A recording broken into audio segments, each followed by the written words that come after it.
가난을 좋아하는 사람이 있을까? 가난은 참 구질구질하고 너무 싫다 라고 하는 게 모든 사람들이 함께 갖는 마음일 것 같습니다.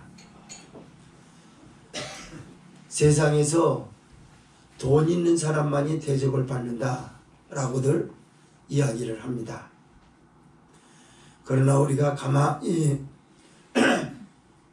들여다보면 신앙인들은 다른 마음을 가져야 될 것입니다.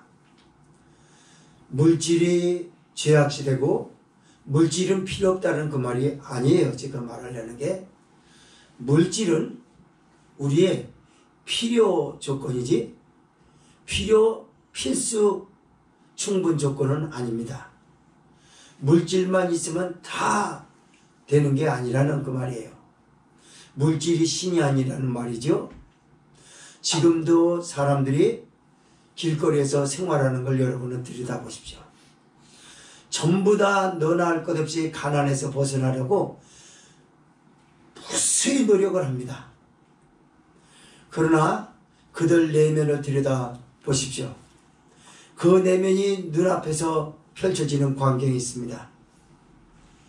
앞차가 천천히 간다고 경적을 울려대고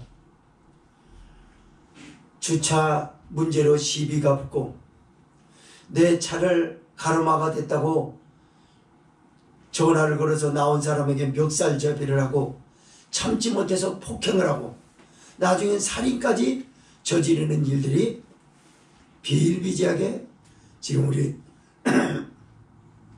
우리 주변에서 그렇게 일어나고 있어요. 가정에 있는 아내들은 정성을 다해 가족을 위해서 밥 짓고 맛있는 반찬을 만들기보다 인스턴트 식품을 전화로 시켜서 그걸 배달받고, 그러니까 배달 음식으로 사는 겁니다. 아이들에게 돈만 주면 된다고 돈 몇 푼 던져놓고 알아서 놀라고 팽개쳐버려요. 이것이 물질이 가져온 죄악된 세상입니다. 기계 문명이 발달해가지고 기계 문명으로 인해서 우리는 생활이 많이 편리해졌어요. 그러나 물질적 풍요 때문에 잃어버린 정신적 빈곤은 어디에서 회복할 것인가? 대안이 없이 그냥 막 살고 있습니다. 가난의 미학을 역설하는 사람은 없습니다. 모두 자기 이기심에 사로잡혀서 공덕심은 극소화되어 버렸습니다. 그래서 남을 배려하지 않아요. 돈 많아서 해외여행이 보편화됐습니다. 그러나 질서를 지키지 않습니다. 남에 대한 배려와 존경심이 없습니다. 질서를 지킨다고 해도 사회 제도에 따른 시스템에 따른 매뉴얼대로만 움직이지 상대를 배려하고자 하고 관심을 가져주는 마음은 없는 것이 현상됩니다. 우리 기독교인들도 그렇다 그 말이에요. 우리 기독교인이 가난했을 땐 정말 순수하고 겸손하고 하나님을 많이 찾았어요. 우리 어려서 주일학교 다녔을 때 떠오르는 게 있었습니다. 연세 드신, 지금으로 말하자면 할머니쯤 되신 분들이죠. 그분들이 뭐 때문에 그런지 마룻바닥에 앉고 그 추운 겨울에 뭐 난로나 있었습니까 그때? 이거 두들기면서 울어요. 누구를 축복해달라, 우리 대한민국을 축복해달라, 교회 곳곳에서 아우성을 치면서 기도합니다. 그러나 그 기도의 혜택을 받은 그 후의 세대들은 하나님을 찾지 않습니다. 이것이 물질 풍요로 인해 가지고 병들어버린 영적 상태를 지금 여실히 들여다보고 있는 사실입니다. 결국 물질적 풍요는 정신적으로 영적인 빈곤만을 가져왔다라는 그 말입니다. 그래서 우리가 여기서 이 말씀에서 보려고 하는 것은 뭐냐? 오늘 사사기에서 복임 사건이거든요. 보려고 하는 것이 무엇이냐? 당시 이스라엘이 하나님 앞에 기도하였던 약속의 땅, 젖과 꿀이 흐르는 땅이라고 하는 축복의 땅을 밟았듯이 우리도 그렇게 축복을 기도한 대로 얻었습니다.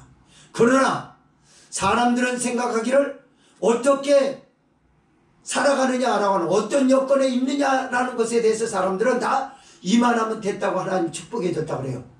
그러나 하나님은 이 말씀에서 뭐라 하냐면 어떤 모습으로 사냐를 보라고 합니다. 어떤 여건을 가지고 무슨 차를 굴리고 어떤 집에 살고 어떤 사회적 지위가 올라있고 얼만큼 성공했고 그런 큰 저기가 아니라 그 사람이 기독교인의 모습이 있냐, 하나님의 백성의 모습을 가지고 사느냐라고 하는, 어디에 있는가가 중요한 게 아니라 어떤 모습으로 사느냐라고 물어봤을 때 이스라엘 백성은 그 모습이 말 그대로 그 몰골이 형편없이 타락이 되어버렸어요. 이런 세대를 향해서 하나님이 그들이 어디를 가든지 여호와께서 재앙을 내리심에 그들을 대적에게 파셨다라고 합니다. 팔아버렸대요. 그리고 니들 맘대로 해라. 그 대적이 뭔가요? 병입니다. 그 대적이 뭡니까? 환난입니다. 어머니 이따 저녁에 뵙겠습니다 인사했던 아들이 안 돌아와요. 병 걸려서? 아니에요. 자동차에 치여서? 자기가 사고 내서? 아니에요. 너무나 FM대로 살았어요. 법을 잘 지키고. 그런데 몹쓸 놈의 술 먹고 난동을 부리는 어떤 사람의 흉기에 찔려서 이유 없이 일면식도 없는 사람이 돼 찔려서 죽임을 당했어요. 어머니가 좋아하는 선물, 어머니가 좋아하는 음식을 싸들고 좋아서 막 오는데 공원 옆길로 돌아와서 집으로 들어가려고 그러는데 그 몹쓸 놈의 흉기에 찔려서 죽였다. 이게 대적입니다. 지금도 곳곳에서 그런 일이 발생하고 있어요. 그래서 어떤 물질이라고 하는 것은 필요 요건이 될 수 있을 만큼 필수 충분한 것은 아니다라고 하는 걸 알아야 되는 거야. 충분한 건 하나님입니다. 아멘. 예수님을 알아야 그 인생이 충분한 거야. 아멘. 오늘 이런 배경과 내용을 통해서 말씀을 두 가지로 나눠서 보고자 합니다. 첫째로 15절에서 18절은 이스라엘을 향한 여호와 하나님의 인도 섭리를 말씀하고 있고, 두 번째 19절에서 23절은 계속된 여호와를 향한 이스라엘의 불순종의 대가를 처절하게 기록하고 있습니다. 15절에서 18절이 있습니다. 시작. 그들이 어디를 가든지 여호와의 손이 그들에게 재앙을 내리시매 곧 여호와께서 말씀하신 것과 같고 여호와께서 그들에게 맹세하신 것과 같아서 그들의 괴로움이 심하였더라. 여호와께서 사사를 세우사 노력하는 자의 손에서 그들을 건져내게 하셨으나 그들이 그 사사도 청정치 아니하고 돌이켜 다른 신들을 음란하듯 조차 그들에게 절하고 여호와의 명령을 순종하던 그 열조의 행한 길을 속히 치우쳐 떠나서 그와 같이 행치 아니하였더라.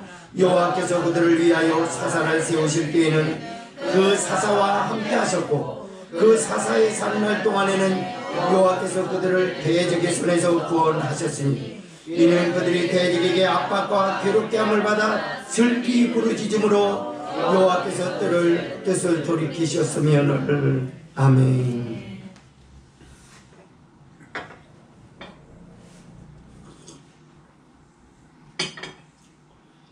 하나님께서 이스라엘 백성에게 그랬습니다.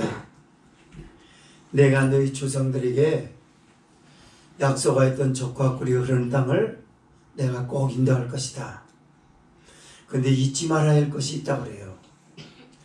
잊지 말아야 할 것은 뭐냐면 너는 그들 백성들과 언약을 하지 말라. 언약을 하지 말라는 말은 무슨 말이냐면 오늘날로 쉽게 적용을 하자면 죽고 못 사는 관계로 맺지 말라 그 말이에요. 사람과 그렇게 맺는 게 아름다운데 하지 말래요. 왜 그럴까요? 너 그럼 교회 못 다녀.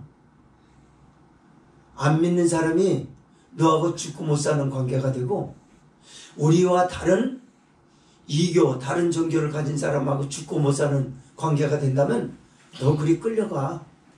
너 교회 안 다녀. 주님을 버려. 이 말입니다. 그리고 그들이 좋아하는 신들의 단을 내게서 헐어버리라고 얘기를 합니다. 그런데 이렇게 두 가지 약속을 이스라엘 백성은 깨버렸어요. 그래서 여호와께서 이스라엘을 대적의 손에 팔아버리셨습니다. 그 대적이 이 당시에 미디안이었어요. 그래서 미디안은 이스라엘을 공격해서 농사를 잘 짓고 추수할 때가 되면 추수할 것만 싹 양탈해서 뺏어갑니다. 가축을 빼앗아가고 곡물을 빼앗아가고 사람들을 노예로 가끔씩 잡아가고 예쁜 여자들이 있으면 여자들 잡아서 납치해서 가고 하는 일들이 비일비재하게 일어났어요. 이런 일이 일어남으로 인해 가지고 이스라엘 백성은 적과 꿀이 흐르는 땅에 살면서 기쁨보다는 항상 대적 때문에 두려웠어요. 그리고 그들은 비겁하게 약점을 누립니다. 사사기의 특징은요, 그들이 가시가 돼서 너희 옆구리를 찌른다는 게 곳곳에서 말씀에 기록되고 있어요. 대적이 왜 무섭냐면요, 약점을 잘 건드립니다. 그 대적은 어디 있습니까? 이제는 우리 집안까지 들어왔어요. 내 아내가 대적이고 남편이 대적이고 자식이 대적이 돼서 서로 가족 간에 존중하고 자녀들이 부모를 공경하고 부모에게 이해를 갖추고 이러기보다는 서로 약점을 건드리는 것입니다. 그 가족이 예수 그리스도로 하나 되지 않았을 때 일어나는 일들이었습니다. 이것은 하나님이 맹세하신 것과 같고 하나님이 말씀하신 것과 같아서 그들의 괴로움이 심하였더라라고 오늘 말씀에 그렇습니다. 다른 사람 때문에 괴로운 거는 둘째치고요, 가족 때문에 괴로운 거예요. 옛날에 없었을 때는요, 주님을 섬기고 우리 대한민국 정서가 참 아름답지 않습니까? 순수하고. 그때 우리 어려서는요, 그렇게 아버지가 잘못 살았어도 잘못 사는 아버지의 약점을 가지고 자식들 앞에 엄마들이 들추지 않았어요. 다 커버했습니다. 그리고 아버지는 여전히 아버지의 자리에 올려놓게 만드는 것이 뭐냐면 엄마들이었어요.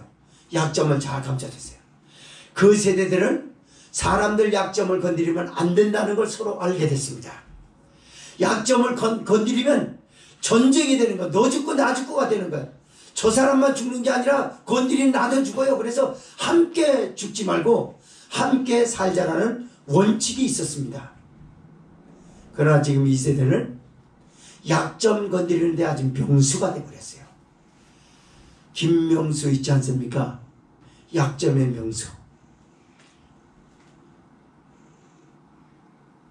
여러분, 댓글에 달아놓는 거 댓글에서 상대방 장점을 이야기합니까? 아니요. 그러면 유튜버들 굶어 죽어요. 유튜버가 밥 먹기 위해서는 남의 털어가지고 먼지라도 털어내야 터는 기술이 있어야 돼요. 기술은 그냥 무자비하게 갖다 댑니다. 그리고 거기에 엮여버려요. 그걸 털립니다. 그러면 돈 들어오는 거예요. 구독자가 많아지고 관심을 가지고. 요즘 사람은요, 이상하게 장점에 대해서 보려고 하지 않고 장점을 보면 배울 게 많은데 장점을 안 봐요. 재미없대요. 그리고 약점만 얘기합니다. 그러니까 약점을 배울 게 아무것도 없어요. 약점이 가져다 주는 건 사람 죽이는 일밖에 없어요. 남의 인격 살인하고, 남이 안 되는 걸 좋아하고, 사촌이 땅을 사면 배가 아픈 것이고, 이 약점이에요. 그런데 가족끼리도 교회 안에도 서로 약점만 건드려요. 잘못된 것만 이야기한다고. 장점이 있는데도 불구하고 잘못된 것만 이야기한단 말이에요. 물론 하나님의 말씀은 이스라엘 백성이 잘못된 것을 지금 지적하고 있어요. 그러나 성도들 간에는 우애가 있어야 되고 서로 간에 존중하고 배려하고 그랬어야 되는데 항상 약자들을 건드려요. 이 대적이 지금 약자들을 건드리고 있습니다. 이스라엘에서 힘센 집안은 건들지 않습니다. 약한 집안을 건드려요. 약한 여자를 건드립니다. 약한 아이들을 건드립니다. 오늘도 질병이 누구를 건드립니까? 우리의 옆구리를 건드려요. 내 애를 건드립니다. 수도 없이 우리가 듣는 사실입니다. 옆구리에 대해서는 사람들이 얼마나 예민한지 모릅니다. 중심이 흔들려 버리는 게 옆구리예요. 자녀가 아프다고 옆구리 콕콕 찔러. 근데 하나님이 그렇게 하신다는 걸 모르고 애들이 감기가 걸려서 추운 데서 놀았더니 그렇고, 저도 추운 데서 사실 한 15분 정도 서 있다가 좀 그러긴 했거든요. 그 뭐든지 인본주의인 거예요. 그러니까 하나님 못 알아들으니까 니들이 어디를 가든지 여호와께서 그들에게 재앙을 내리시며 그럽니다. 사람은요, 여러 가지 삶에서 부딪히는 시련과 역경이라는 게 있죠. 근데 지금까지 사람들이 이겨내온 건요, 그래도 무엇인가 피할 때가 있고 숨을 때가 있었기 때문입니다. 근데 여기서는요, 그들이 어디를 가든지라고 합니다. 숨을 곳도 피할 곳도 없어요. 왜 그렇게 하는 거냐? 하나님의 백성으로서 모든 걸 잃어버렸습니다. 하나님을 영화롭게 드려야 된다라고 하는 도덕법을 땅에 떨어뜨렸어요. 위로 하나님 중심으로 살아간다는 걸 잊어버렸습니다. 수평적으로 서로 사랑해야 하는 시민법을 무시해버렸어요. 내 이웃을 내 몸과 같이 사랑하라 하고 한다는 사실을 모릅니다. 제사법, 의식법을 잃어버렸어요. 오늘날 예수 그리스도의 십자가의 은혜로만 죄 용서를 받고 예수님의 이름으로만 모든 것이 해결되어야 되고, 예수님의 이름 때문에 용서해야 되고, 예수님의 이름 때문에 사랑해야 된다라고 하는 사실이 기독교인들에게서도 사라져 버렸습니다. 그러므로 하나님은 그들이 어디를 가든지 재앙을 내리심에라고 합니다. 이는 여호와께서 맹세하신 것과 같고 말씀하신 것과 같아서 그들의 괴로움이 더욱 심하였더라라고 합니다. 아까 374장에 사랑받기 원하네, 사랑받기 원하네, 사랑하기 원하네라고 했나? 어쨌든 사랑 없어서 사람들이죠. 무슨 사랑을 원하는가요? 그 사랑은요, 아가페 사랑을 말하려고 하는 거예요. 아가페 사랑은 이 세상에서 만들어지지도 않고 사람들의 상상에서 없는 거예요. 아가페 사랑은 예수님입니다. 예수님의 사랑이 성도에게 강하게 역사하사 성령이 그를 사로잡고 예수님의 대리자로 그가 가서 아픈 사람과 함께 공유하고 상처받은 사람과 함께 공감하고 그를 위로해주고 격려해주는 이런 관계가 깨져버렸다는 걸 말하는 거예요. 그래서 어디를 가든지 재앙이 있어서 숨을 것도 없고 피할 것도 없습니다. 오랜만에 만나는 사람에게 숨어보려고 얘기를 하면 들어주지 않습니다. 나도 힘들어서. 여러분, 요즘은요, 진실한 사람 진짜 없어요. 진실한 관계는요, 어떠냐면요, 진실함은 친구들에게서 많이 보죠. 진짜 친구들 중에서. 야, 너 많이 힘들겠다. 아무 소리 안 해요. 그러고 그 말만 해요. 그리고 조금 이따 야, 우리 밥이나 먹자. 다 잊어버리고 밥이나 먹자. 세상 사람들 같으면 술이나 먹자. 먹고서 주섬주섬 모자기서 야, 가져가. 이거 뭐냐? 그냥 가져가. 진심 거기 있는 거야. 그 사람이 그래서 거기에서 잠시 숨어봅니다. 너무 바깥에 나가면 무서운 거다. 자기를 의심하는 눈으로 보고 안 좋은 눈으로 보고 그러는데 숨을 곳이 없어요. 그래서 숨을 곳을 찾아보려고 하는데 숨을 곳이 지금 어디 있습니까? 예수님만이 숨을 피난처입니다. 아멘. 예수님만이 피할 곳인 줄 믿으시기 바랍니다. 아멘. 다윗은요, 여러 가지 환난 가운데서도요, 사람에게 피하고 사람에게 숨어본 적 없대요.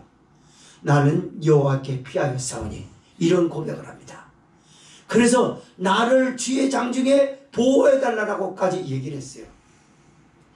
지금 우리가 경제적으로 어렵다라고 말하지만 옛날에 비하면 너무 넘쳐 나의 생활이. 그러나 아까 말씀을 드렸던 것처럼 정신적으로는 사람들이 다 빈곤해져 있어요. 정신은 너무 가난합니다. 남은 배려하기가요 자기 스스로도 배려가 안 돼요. 이게 지금 우리가 살아가는 세상입니다. 그래서 이것 때문에 하나님이 이들을 구원해 주시려고 사사를 세우셨다고 지금 말씀을 하는 겁니다. 이 사사는 멀리서 예수 그리스도의 구속이라고 하는 핵심, 거기에서부터 뻗쳐나오는 줄기를 말해요. 거기서 뻗어나오는 가지는 뭘까요? 목사라고 말해요. 목사. 그 당시엔 사사들을 세웠어요. 16절에서 17절을 읽습니다. 시작. 여호와께서 사사를 세우사 노력하는 자의 손에서 그들을 건져내게 하셨으나 그들이 그 사사도 정정지 아니하고 돌이켜 다른 신들을 음란하듯 쫓아 그들에게 절하고 여호와의 명령을 순종하던 그 열주의 행한 길을 속히 치우쳐 떠나서 그와 같이 행치 아니하였더라. 아멘. 사사를 왜 세우냐? 목사를 왜 세우냐? 대적의 손에서 구원하게 하시려고. 여러분, 아이가 아파가지고 그랬을 때 어떤 믿음의 어머니는 병원을 의존하고 약을 의존하고 추운데 아이들을 내놨기 때문에 감기 걸리고 체질적으로 약하기 때문에 몸이 아프다라고 이렇게 인본주의적으로 말할 때 사사인 목사는 뭐라고 얘기합니까? 아니야, 하나님 앞에 바로 서야지. 그거는 답입니다. 그 대안은 교회를 위기에서 건져내는 거고 여러분 개개인을 위기에서 건져내주는 목소리인 줄 믿으시기 바랍니다. 들을 게 있는 자는 들으시기 바랍니다. 성령이 하시는 말씀을 들으라 그 말입니다. 단순히 내 얘기를 경청하라 그 말이 아닙니다. 이 말씀대로 살아야 되겠다는 결심을 가지고 목사님이 권면하고 강대상에서 선포된 이 말씀을 내가 받아야 되겠다, 이대로 순종해야 되겠다 라고 말할 때 대적의 손에서 벗어나는 줄 믿으시기 바랍니다. 옆구리를 그렇게 찔렀던 가시들이 다 제거되는 거예요. 그래서 사사를 세웠대요. 대한민국에 위대한 사사들이 많이 있었습니다. 고 조영규 목사님이 있었고요. 그 전 시대 말고요. 그 앞서 좀 한경진 목사님이 계셨고 고 간원 목사님 등등 많은 목사님들이 있었어요. 그들은 순복음교회라는 장로교회라는 한 교단의 목사님이 아니라 대한민국 교회를 이끄는 사사였어요. 엄청나게 성령의 역사를 말했습니다. 그리고 예수 그리스도의 이름이 얼마큼 위대한가를 외쳤어요. 그래서 아무것도 몰랐던 신학생들이 거기서 목회라는 걸 배우게 됐고 성령이라는 걸 경험하게 됐고 그리고 그 뒤를 따라서 줄이어서 그 위대한 사사들 가운데 많은 사사들이 가지를 퍼져가지고 교회로 번져서 오늘날 교회가 많이 세워지고 교회를 하나님이 그렇게 세운 이유를 여기서 그렇게 말씀을 해요. 뭐냐면 그들을 대적의 손에서 구원하셨으나 라고 말합니다. 교회를 왜 세웠냐? 이 목사를 왜 세웠냐? 여러분 다른 게 아니라 구원 못 받게 하는 죄악의 위기에서 여러분을 건져내게 하려고 하나님이 제 입을 통해서 여러분 앞에 하나님이 대신 말씀하시는 줄 믿으시기 바랍니다. 그래서 권면하는 거예요. 그러나 그들이 그 사사도 청정지 아니하고라 합니다. 안 들어요. 오늘날 제가 어제 이제 임직 예배 가지고 축사 권면 두 가지를 맡아가지고 다 했거든요. 그때도 얘기했지만 사람들은 자기 소견에 옳은 대로 살아요. 그래서 삶의 기준이 예수님이 아니에요. 교회 안에도 자기 소견입니다. 근데 소견이라는 게 얼마나 무서운지 아세요?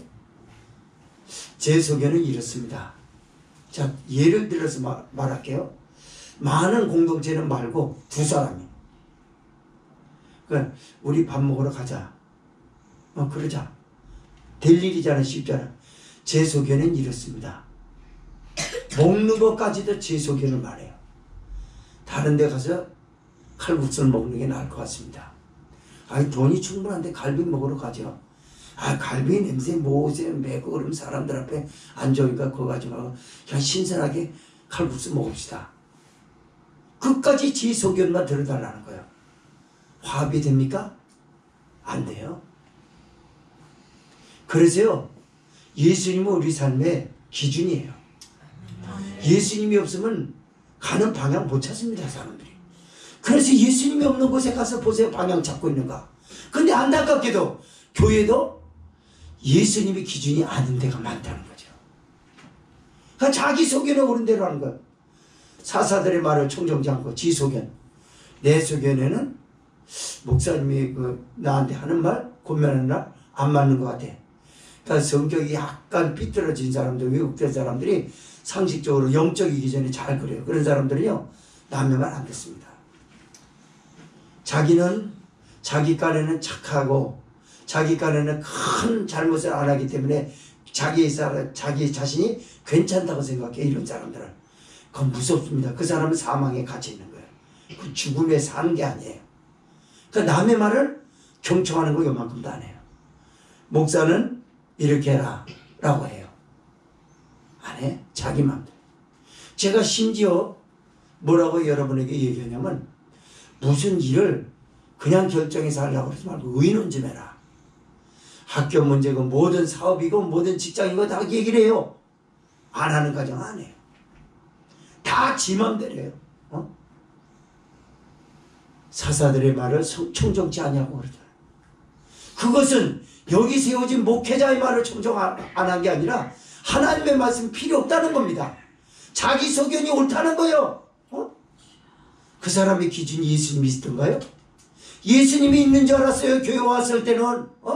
그러나 이거는 종교고, 여기 바깥에 나가면 자기 삶의 모든 기준은 자기 소견인 거예요.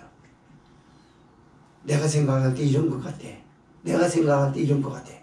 예수님이 없어요. 야, 근데 이거 하나님 기뻐하실까?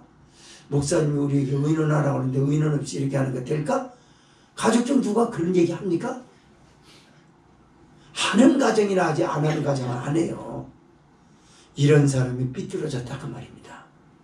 이 왜곡된 사고를 가지고 있기 때문에 남의 말을 경청할 수 있는 여력이 없어요.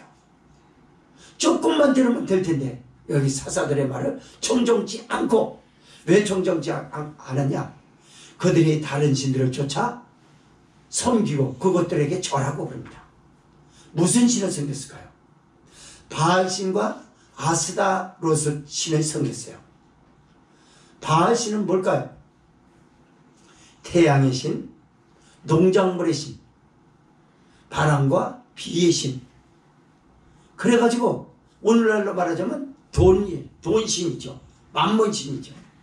아스다로 신은요, 다산의 신, 성의 신입니다. 오늘날 돈주의로 살아가면서 섬기는 것을 넘어 졸합니다. 젊은 세대들은 또 이런 생각을 해요.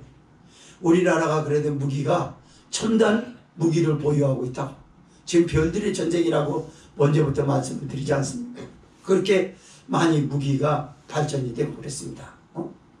그래서 대한민국 국방이 있으면 괜찮다고 생각해요. 아닙니다. 하나님이 보호해야 괜찮습니다. 하나님이 지켜주셔서 이때까지 우리나라가 왔어요. 사람들 얘기하는 것처럼 우리나라 무기가 우리나라를 지켜줄 것이라고 생각했으면요, 벌써 6.25 때 끝났습니다. 하나님이 미국이라는 나라를 붙들어서 몽둥이로 사용하시고, 그리고 우리나라한테는 방패로 사용하시고, 이렇게 보호해 주셨기 때문에 여기까지 왔습니다. 오늘날 수도 없는 사람들이 좌파 진영에서 말합니다. 미국 때문에 문제가 된다고. 미국이 다 잘한 것은 아니죠. 잘못한 것도 있겠죠. 그러나 장점을 봐야죠. 대한민국을 살리게 하는 핵심이 어디 있었냐? 그건 6.25 전쟁 때 철저하게 하나님의 도우심의 도구가 됐기 때문에 우리 대한민국이 존재하게 된 것처럼, 미국의 우리나라의 관계를 따지자면 그 장점을 봐야죠. 장점이 그렇게 큰데도 불구하고 약점만 가지고 얘기를 하는 거예요. 미군 장갑차에 친 효순 양하고 누구 양하고 촛불을 거기서 유래했거든요. 그래가지고 이것이 정치적으로 악용되고 있고, 얼마나 그릇된 사고를 가지고 있는가 보십시오. 어쨌든 사람들이 왜 이 바알신과 아스다로 신을 섬겼냐? 이걸 빼는, 적과 꿀이 흐르는 땅에서는 그걸 빼놓고는 살아갈 길이 없는 거예요. 오늘날 그렇습니다. 오늘날. 그래서 예수님이 삶에 그 사람의 기준이 안 되면요, 그 사람 못 살아요. 그거 없으면. 돈은 필수 충분 요건이라고 보는 거야. 그 사람 돈이면 다 돼. 돈이면 안 되는 게 없더라고. 돈 때문에 명의를 알게 됐고, 돈 때문에 명의하고 척척 필요할 때 먹게 됐고, 돈 때문에 신체를 건강도 이렇게 해주고, 돈 때문에 안 되는 게 뭐 있어? 아까 얘기했죠. FM대로 살았던 어떤 젊은이가 일면식도 없는 술 취한 망나니한테 칼에 흉기에 찔려서 무참하게 26군데 찔렸다고 그러더라고. 그래서 형사가 이거는 무슨 보복하는 것도 이 정도로 안 그런데 머리만 뇌 이쪽으로 찔른 것만 18번인가 찔렀대요. 여기가 그냥 머리가 완전히 부서질 정도로 그냥. 그럴 줄 누가 알았어요? 그 착한 사람이. 소문을 들어보니까 남하고 싸운 적도 없다는데. 그 착한 사람이 그렇게 될 줄 누가 알았어요? 이게 세상이에요, 여러분. 그래도 돈이 제일인가요? 여러분, 예수님이 제일이에요. 예수님을 꼭 붙드세요. 18절 읽습니다. 시작. 여호와께서 그들을 위하여 사사를 세우실 때는 그 사사와 함께 하셨고, 그 사사의 사는 날 동안에는 여호와께서 그들을 대적의 손에서 구원하셨으니, 이는 그들이 대적에게 압박과 괴롭게 함을 받아 슬피 부르짖음으로 여호와께서 뜻을 돌이키셨으면을 라고 말해요. 사사인 조영기 목사님 계셨을 때 위기에서 대한민국 교회가 많이 벗어났어요. 이단 소리도 듣기는 들었지만 그거는 아무것도 아니라는 사실을 그분이 행하신 열매에서 봤습니다. 성령의 역사가 일어나는 걸 봤어요. 그리고 대한민국 교회는 이제는 거기를 많이 따릅니다. 그래서요, 어떤 교회가 됐든지 간에 기독교회는, 개신교회는요, 오순절의 이미지를 담지 않고는 교회가 영적으로 성장하지 못한다는 걸 답을 얻었어요. 이게 성령의 역사입니다. 맞아요. 그 사사들이 있었을 때 구원해 줬다 그 말이에요. 그리고 그 사사들이 있었을 때 비로소 바알 신과 아스타로스로 신을 섬긴 것이 잘못됐다는 걸 알았어요. 그래서 슬피 부르짖으면서 우는 회개가 있었거든요. 목사가 회개를 촉구합니다. 돈 따라가는 건 죄라고 말합니다. 성경 디모데후서 3장 12절인가 13절에는요 뭐라고 말씀하냐면 돈은 일만하게 뿌리라고 얘기를 했어요. 주님이 없는 돈은 죄입니다. 주님이 없는 돈은 사람들을 무참히 죽여버려요. 사람 살리는 게 아니에요. 사람은 사람을 사랑하고 돈을 이거는 사용하는 거라고. 그러나 돈을 사랑하고 사람을 사용하려고 드는 진짜 거꾸로 돼버렸잖아. 그 돈으로 그냥 무자비하게 사람 죽이는 일에 누구 시키고 심부름 값으로 주면 사람들은 그거 덥석 물고 한다 그 말입니다. 그래서 여기서 그런 거야. 그때 사사들을 세워서 회개를 촉구하고 잘못이 무엇이냐라고 하는 걸 가르쳐줬기 때문에 그들이 슬프 지짐으로 인하여 여호와께서 진노를 참으셨거든. 참아줬단 말이야. 그런데 그들의 사사들이 이제 다 사라졌어요. 다 갔습니다. 이제는 대한민국이 위기를 당한 거야. 물론 하나님은 그때 다음 세대들을 위해서 준비하신 분이기 때문에 다음 세대들을 위해서 일하시게 될 것이 분명합니다. 그러나 너무 그렇게 하기에는 일들이 너무 커져버렸어요. 교회가 방향성을 잊어버렸어요. 예수님이 기준이어야 되는데 예수님이 기준이 되는 게 하나도 없어요. 예수님을 기준으로 삼게 되면 안 되는 일이 없습니다. 용서도 가능하고 사랑도 가능하고 참는 것이 되고 기다리는 것이 되고, 그러나 아무것도 안 됩니다. 아무것도 안 되니까 괴로운 거죠. 싸우는 거죠. 예수님 없이 해결하려고 하기 때문에 그렇다고 말이에요. 사랑하는 성도들이요, 우리는 교회 안에서도 그렇고 가정에서도 그렇고 예수님의 이름으로 어떤 일이 발생했을 때 해결해야 될 줄 믿습니다. 기준은 그분이에요. 대안은 예수님이십니다. 예수님만이 해결점이라는 걸 꼭 믿으시기를 바랍니다. 두 번째 말씀 보겠어요. 19절에서 23절 계속된 여호와를 향한 이스라엘의 불순종의 대가입니다. 19절에서 23절 읽습니다. 시작. 그 사사가 죽은 후에는 그들이 돌이켜 그 열조보다 더욱 폐괴하여 다른 신들을 쫓아 섬겨 그들에게 절하고 그 행위와 패역하는 길을 그치지 아니하였으므로 여호와께서 이스라엘에게 진노하여 이르시되 이 백성이 내가 그 열조와 세운 언약을 어기고 나의 목소리를 청정치 아니하였은즉 나도 여호수아가 죽을 때에 남겨둔 열국을 다시는 그들의 앞에서 하나도 쫓아내지 아니하리니 이는 이스라엘이 그 열조에 지킨 것 같이 나 여호와의 도를 지켜 행하나 아니하나 그들로 시험하려 함이라 하시니라. 그 열국을 머물러 두사 속히 쫓아내지 아니하시며 여호수아의 손에 붙이지 아니하셨음이 이를 인함이었더라. 아멘. 제가 이거 성경을 읽으면서 그런 생각이 들었어요. 야, 19절에 보면요, 그 사사가 죽은 후에는 그들이 돌이켜 그 열조보다 더욱 패괴하여 라고 합니다. 다른 신들을 쫓아가지고 그만큼 당했으면요 무서운 줄 알거든요. 몰라요. 돈밖에 모르는 사람들 돈 때문에 큰 거 다치면요 돈으로 저겠다니 큰일 나겠다 이러거든요. 그거 잠시예요. 그걸 누군가가 옆에서 계속 가르쳐줘야 돼요. 영적인 건요 계속해서 가르쳐줘야 됩니다. 가르쳐주지 않으면 몰라요. 무뎌지기 때문에. 근데 그 사사들이 죽으니까 그 열조보다 더욱 패괴하여, 그 열조를 우리에게 지금 떠올리는 게 뭡니까? 출애굽을 시키려고 하는 지도자 모세한테 이스라엘 백성이 걸핏하면 돌 돌고 때리 죽이려고 그랬잖아요. 몽둥이를 들어서 치려고 그랬잖아. 그때마다 모세는 하나님께 기도하고 그 열조, 근데 그 열조보다 더욱 패괴하여 라고 하잖아요. 이거 감당 못합니다. 오늘의 세대는요 말 그대로 패괴하다라고 보면 될 것 같습니다. 이거는요 겁도 없어요. 죽음도 두렵지 않다라는 거예요. 뭐 눈에 보이는 게 없어요. 막 행동합니다. 여러분 좀 지난번에 중학교 1학년인가요 2학년인가가 70살 먹은 사람, 딱 70 먹었는데 그 사람 때려서 죽여가지고 얼굴 그냥 무참히 때리고 그냥 같은 또래들이 웃고 그런 거요 다 그냥 저 쇠방망이로, 나머지는 이쪽에 저 청소년들이 들으면 알았어. 지금 걔들이 무서워하는 게 뭐 쇠방망이로 밖에 없을 것 같아요.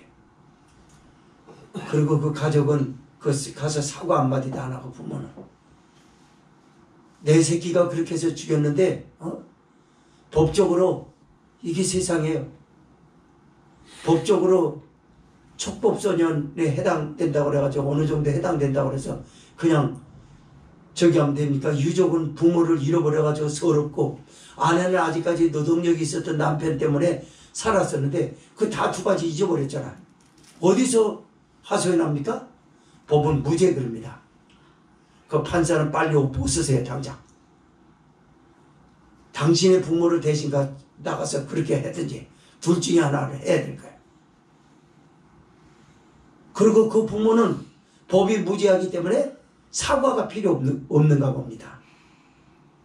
나타나지도 않아요. 그래서 유족의 아들이 그랬어요. 화가 남는 거 참아라는 거 참고, 어떻게 이럴 수 있냐? 무슨 법이 이런 게 있냐? 그 애를 둔 부모는 도대체 뭐냐? 이렇게 얘기를 합니다. 제가 왜 이 얘기합니까? 그 열조보다 더욱 패괴하여라고 합니다. 신을 쫓으면, 다른 신을 쫓으면 죽거든요. 죽어도 가는 거예요. 그들이 쫓아 섬겨 그것들에게 절하고 그럽니다. 아, 내 중심으로 산다는데 왜 그래? 오늘날 이때 당시 그랬던 것처럼 사사들이 죽었어요. 목사의 영성이 죽었다고요. 그래서 바른 말을 못해요. 바른 말을 해가지고 폐기한 것이 얼만큼 하나님 앞에 큰 죄냐라고 하는 걸 얘기해야 되는데, 그렇게 하면 떠나버려요 사람들이. 그래서 폐기한 사람들은 고칠 방법이 없는 거예요. 그래서 고칠 방법은 딱 하나요. 하나님이 직접 하셔야 돼. 하나님 갖다 집어넣고 그냥 저기 해야, 그때서는 아까 사람의 말을 듣지 않아요. 사사들의 말 듣지 않는다고 그랬잖아요. 그냥 다른 신을 섬기고 신들을 쫓아 섬겨 그들에게 절하고 그 행위와 패역한 길을 그치지 아니하였으므로. 야, 그 표현이 정말 뭡니까? 아예 불가한 일 아니에요? 이걸 어떻게 회복합니까? 이거? 패역한 길을 더욱 행하여라고 그러잖아요. 하지 마라 그런데 끝까지 하는 거예요. 맞습니다.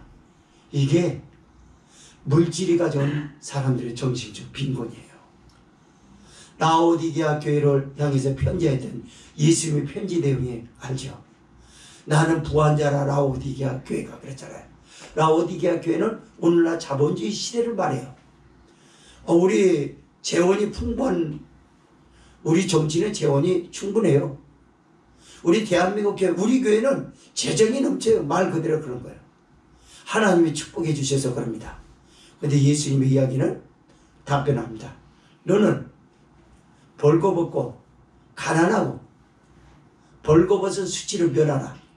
그리고 내 눈에 안약을 바르고 안약을 바르래. 눈이 멀어버렸으니까 안약을 바르라. 벌거벗은 수치를 면하고 너처럼 가난한 사람이 어디 있냐라고 말해요. 무슨 말이죠? 네가 물질 하더니 물질 때문에 잃어버렸던 영적 가난은 어디서 회복할래 그 말이에요.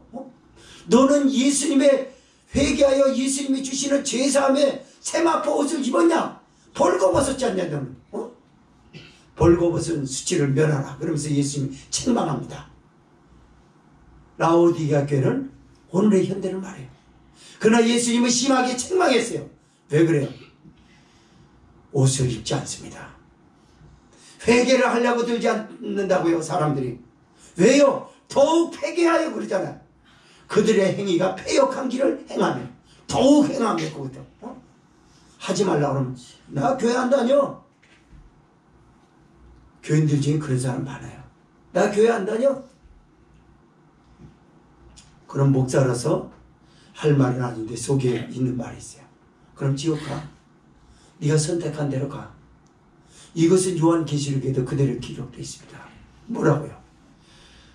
거룩한 자는 거룩되게 하고 의로운 자는 의롭게 하고 더러운 자는 함께 더럽게 하라. 내버려 두래요. 물론 마지막을 향해서 재림의 주가 눈앞에 왔을 때 얘기지만 말 안 듣는 거 어떡합니까? 내버려 둬야지.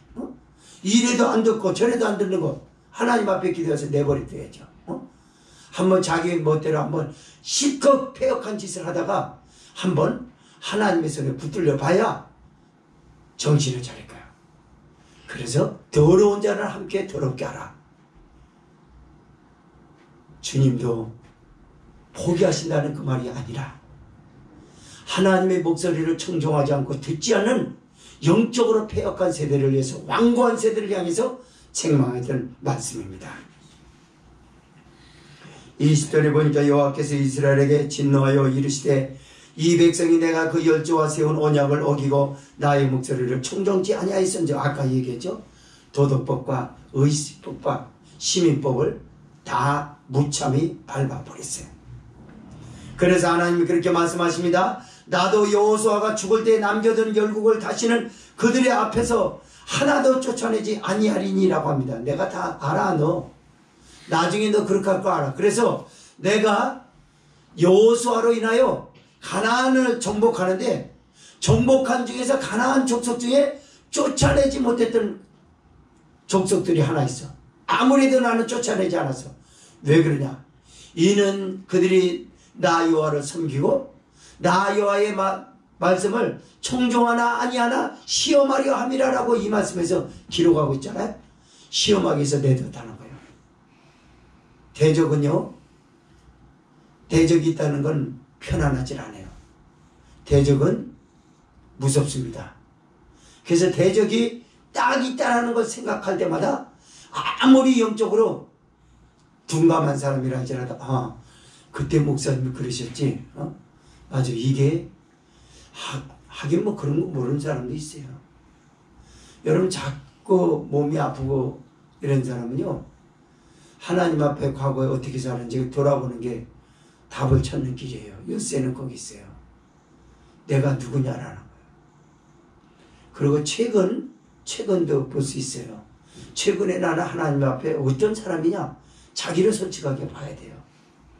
항상 자기에 대해서 관대한 그 습성에 젖어 있으면 안 됩니다. 그걸 깨트려야 돼요. 그리고 나타나는 현실이 그렇잖아요. 가시가 있잖아요. 대적이 있잖아요. 대적이 있는데도 뭘 변명을 뭘 하려고 그래. 성경에서 그럽니다. 네가 나 하나님을 진짜 진심으로 사랑하나 아니하나 내가 너 대적을 붙였어. 조금 좀 미화시켜서 설명한다면 바울 사도에게 가시를 줬던, 육체의 가시를 줬던 거죠. 바울에게 육체의 가시를 줬던 건 정말 하나님의 능력을 행사하려고 그랬죠. 그러나 불순종하는 세대들에게 가시는 심판이에요. 이건 재앙이에요. 그래가지고 가시를 계속 찌릅니다. 그래서 영적으로 좀 약삭빠른 사람은요, 가시가 딱 찔리면 아야 그러지 않고 회개합니다. 잘못했어요. 주님 용서해 주세요. 이렇게 하는데 이 미련한 사람들은 가시가 계속 찔리고 있는데도 여기저기서 아야 하고 우리 가정의 약점들이 다 약한 노약자들이 다 나자빠지고 자기만 괜찮다라고 하면 생각하는 사람이 있어요. 그 사람은 진짜 크게 회개해야 돼요. 여러분, 하나님이 왜 여호수아라고 하는 대단한 사람을 통해서도 가나안은 점령하면서도 가시를 놔뒀을까요? 잠시 후에 여호수아가 하나님의 부르심을 받을 것입니다. 그 세대의 장로들도 사사들도 차례로 하나님 앞에 부름을 받고 가게 될 거예요. 그때 이스라엘 백성이 행하게 될 일들을 너무나 잘 아시는 하나님. 그래서 진짜 사사를 세운 게 뭐냐면 대적입니다. 여러분, 질병은요, 환난은요, 연단은요, 우리의 위대한 사사가 되더라고요. 지나고 보니까 그래요. 박붕현이었잖아요. 몸 진짜 아파가지고 병원에서도 안 낫고 이러잖아요. 그러면요, 독이 다 빠질 사람이. 나 죽었시다 이렇게 돼요. 처음에는 기가 살아가지고 하나님 뜻대로 살았는데 왜 이랬습니까? 이러죠. 그거 덜 죽어서 그래요. 김치가 덜 죽으면 파릇파릇하지 않습니까? 살아났다고 까부잖아요. 소금을 냈다가 다 절여놓고 푹 담가서 시간이 지나면 쫙 그러니 나 죽었어. 사람들 죽어야죠. 소금이라는 연단을 좀 많이 섞어야 될까. 소금이 들어가서 그런 것 같아요. 쓰고 신 소금을 갖다가 그냥 막 집어넣어가지고 맛이 있든 없든 간에 목적은 죽이는 게 상수니까 죽여야 돼요. 그래서 가시와 연단이라는 게 있는 것이죠. 바로 여호수아 때 하나님 그걸 남겨두세요. 자, 22, 3절 읽고 정리하면서 마칩니다. 시작. 이는 이스라엘의 그 열조에 지킨 것 같이 나 여호와의 도를 지켜 행하나 아니하나 그들로 시험하려 함이라 하시니라. 그 열국을 머물러 두사 속히 쫓아내지 아니하시며 여호수아의 손에 붙이지 아니하셨음이 이를 인하였더라. 아멘. 가시는 아까 말씀을 드렸던 것처럼 무섭습니다. 연단은 무서워요. 시련은 무섭습니다. 시련에게 맞서서 이길 사람이 아무도 없어요.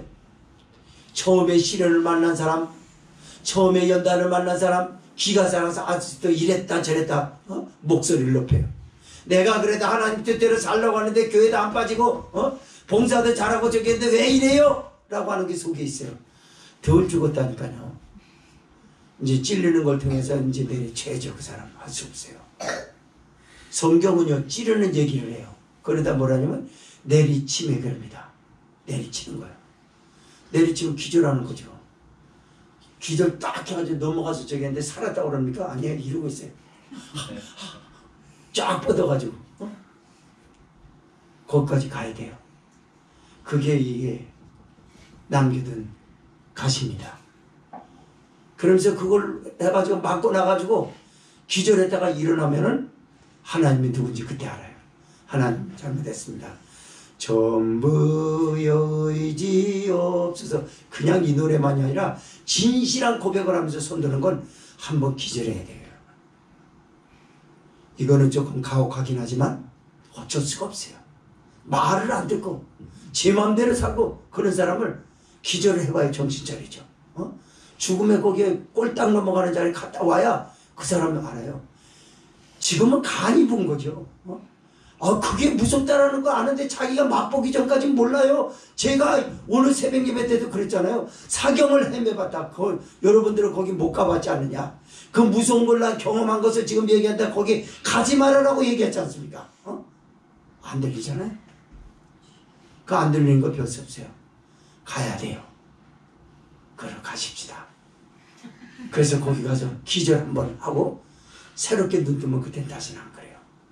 하나님이 그래서 이들이 나를 섬기나 아니하나 보려고 시험하려 합니다. 그래서 여호수아에 살아있는 동안에서도 이를 쫓아내지 아니하였으니 이를 인하며 들어라고 이렇게 표현하잖아요. 결론을 맺습니다. 성도 여러분, 결론은 이렇습니다. 하나님만이 이스라엘의 기준이 되었던 것처럼 이 시대에 예수님이 기준입니다. 예수님이 아니고는 해결할 방법이 없어요. 예수님을 잘 믿으십시오. 그게 하나님의 영광이고요. 예수님을 잘 믿으면 성령의 도움이 우리에게 있습니다. 그때 대적들은 그냥 쫓겨지는 것이 아니라 범접을 못해요. 범접하려고 하는 게 뭡니까? 대적은요, 더러운 냄새를 좋아합니다. 사탄이 더러운 것을 찾는 것처럼 대적은 우리가 알지 못하는 이상한 죄의 냄새를 좋아해요. 그 죄가 하나님과 멀리하게 되고, 그리고 대적 거를 스스로 가게 되는 거예요. 사랑하는 성도 여러분, 예수님 중심으로 사십시오. 모든 해결점은 예수님이 계세요. 뭐 이랬다 저랬다 그런 말 하지 마세요. 무슨 일이 일어났으면 주님 앞에 내가 잘못하고 있구나, 하나님의 해결해 주실 거구나, 납작 엎드리십시오. 이 겸손함이 은혜 받을 수 있는 길이요 살아날 수 있는 길인 줄 믿으시기를 바랍니다. 동정으로 기도합니다.